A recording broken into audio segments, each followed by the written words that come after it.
happens after all experience is done? That's the right answer. Nothing. Which is the source of everything. The enabler of everything. The Infinite One enables everything. It never becomes anything. It only enables everything. Does that make sense? It's like, sometimes they use the analogy of throwing a tennis ball to your dog. The dog kind of is the person that sees the tennis ball and chases it because it doesn't know any better. It's kind of stupid, but so sweet, innocent. But source is like you throwing the ball, right? It's like you tossing a creation into the field of life. And then the personas start running after it. So you're like source that throws the ball, but it's never attached to the ball. Now you cannot continue to be the enabler of experiences if you were to be dragged along with the ball. If you were actually attached to your creations, you would not be a very efficient creator, because you would become your creations and you'd be stuck in that moment. So you're like the releaser of creations. You're like the enabler. You enable these things. But you will always remain free from the things you enable, beyond the grasp of the creations that you toss into existence. That's one of the senses that comes with it. Another sense that comes with it is that nothing ever happened. Not really. Nothing ever happened. And it kind of takes all edges off of this experience. Nothing ever happened. Yay! So now I can have fun, because nothing ever happened anyway. Now, be careful not to lose your integrity and your morality, but you won't, because you're all good people. But you can have the realization that nothing ever happened. When you have the realization that nothing ever happened, because of this intangibility that's now present, this ingraspability, this transparency that's now your awareness, you have now become not just awareness, but transparent awareness. Awareness transparent to its source, its enabler. In that mode, in that state, which is not a state, it's already here. It's freer than you can think of. It feels from that point of view like nothing ever applied to itself, to you as the infinite creator, to you as the one, to you as source. Nothing ever applies. You see, everything can happen to creation, but again, it happens to the ball, it happens to the playing field, it happens to whatever you're enabling. It doesn't actually happen to you. Nothing can happen to you because, quite frankly, you're nothing. So nothing can happen to nothing. It's very hard for something to happen to nothing. So nothing ever happened to nothing. Everything always happens to everything. Now the liberating quality of this is that you can start to see and experience directly that whatever it is you're experiencing applies to consciousness. All the suffering you've done, thank you very much, has only ever applied to consciousness itself. It has never applied to the Absolute. You see, the Absolute has never blinked at any moment in your life. And it will continue to never blink at anything you ever experience. Oh my God, this experience is so intense. Can't get out of it. That's great. It applies to consciousness, not to you. So no need to change your experience, because everything applies to consciousness. But you are, quote unquote, aware of consciousness. And you can see that even consciousness does not touch you. You can be with or without, beyond or engaged in. Everything that has ever occurred has occurred inside of consciousness. So who does an experience belong to? Every experience you've ever had belongs to that which is aware of the experience. Let that do the suffering for you, or the joy, or the happiness, either way. But see that it applies to the consciousness that's generating these experiences.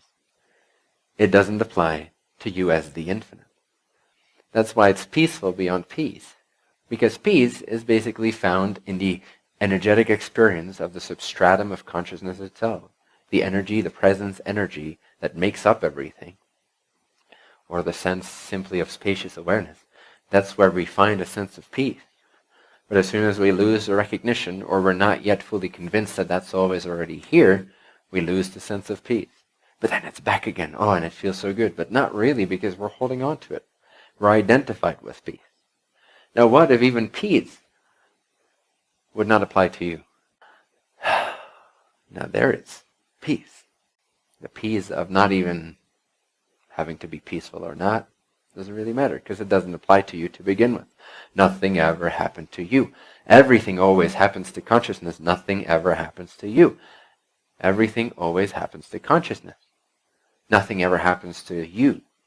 So you are the infinite. Now this is like penetrating from the inside out, penetrating a little hole in the sphere or bubble of consciousness itself.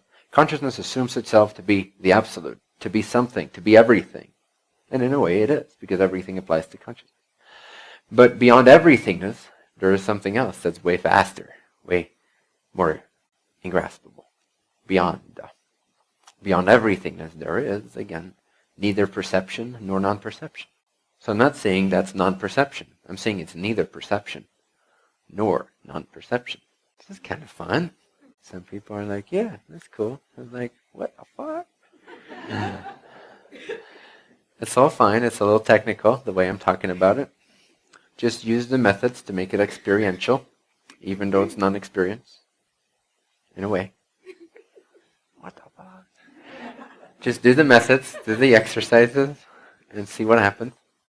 And if all else fails, just blame it on the fact that your apple is not yet ripe.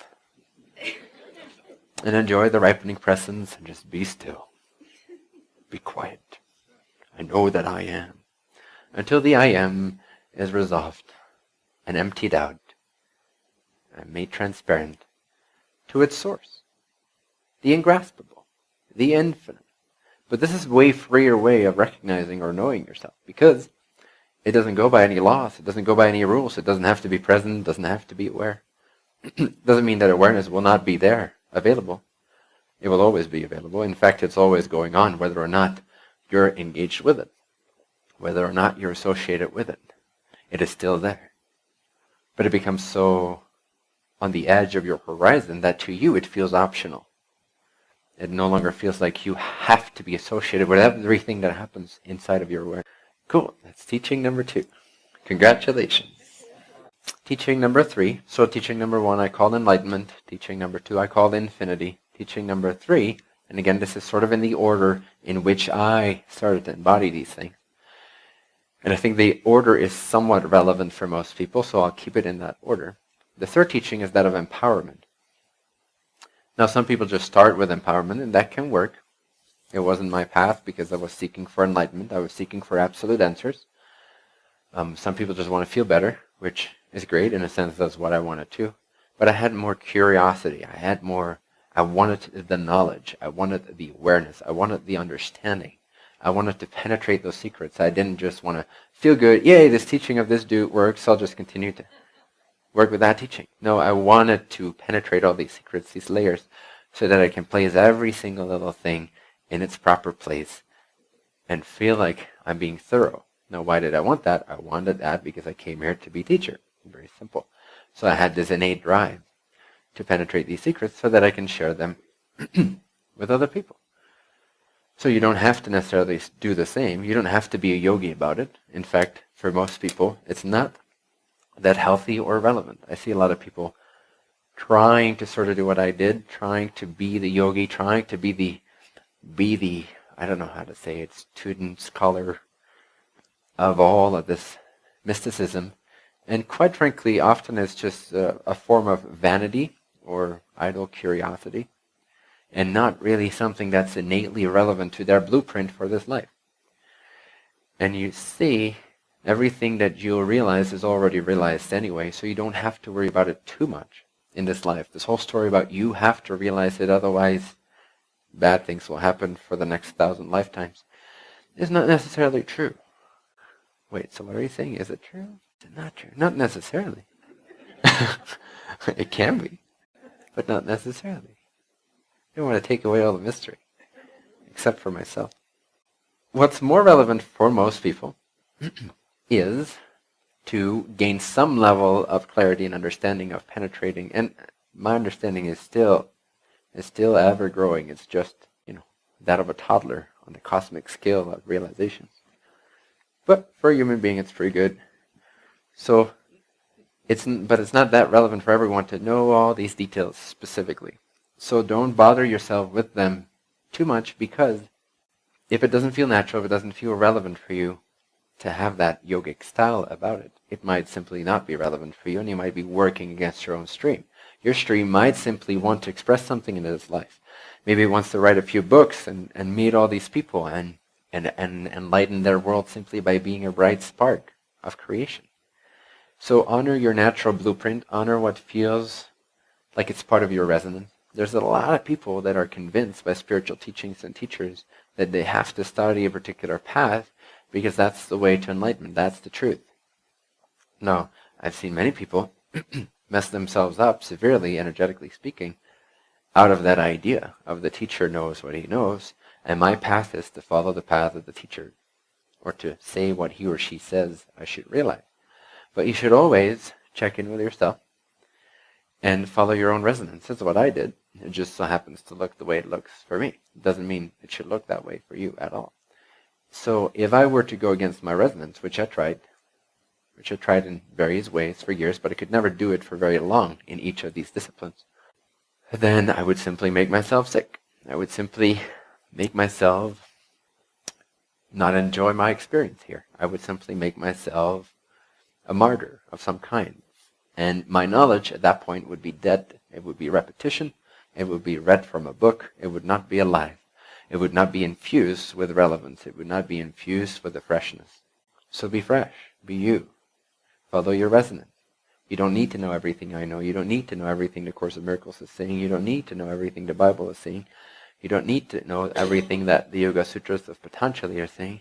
You don't need to know these things unless it really resonates for you to know these things and contemplate on it. But for most people, what's way more important is to simply live their life.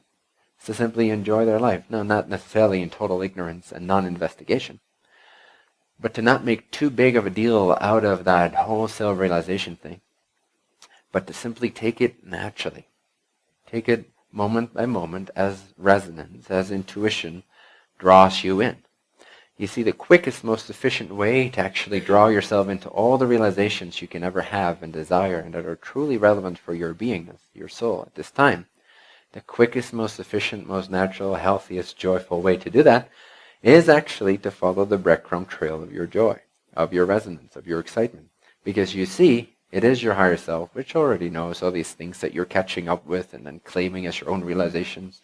Oh, look what I realized. Now I'm enlightened. It's like, yeah, get over yourself, because it's already here. It's not a big deal. It's really not a big deal.